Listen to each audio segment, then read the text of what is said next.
Viral হওয়া ভিডিওতে দেখা যাচ্ছে একটি ব্যাটারি চালিত ভ্যানে চাদরে ঢাকা অনেকগুলো অচেতন দেহ। আরও একটি অচেতন দেহের হাত ও পা ধরে সেই স্তূপের উপরে নিক্ষেপ করে পুলিশের দুই সদস্য।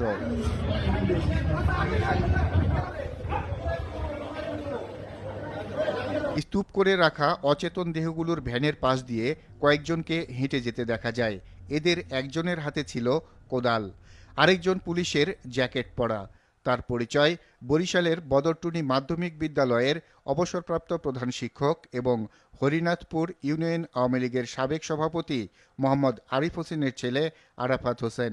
তিনি ঢাকা জেলা উত্তর গোয়েন্দা বিভাগের তদন্ত বিভাগের পরিদর্শক। ঘাতক আরাফাত হোসেন জগন্নাথ বিশ্ববিদ্যালয়ের ভূগোল ও পরিবেশ বিভাগে পড়াশোনা করেছেন।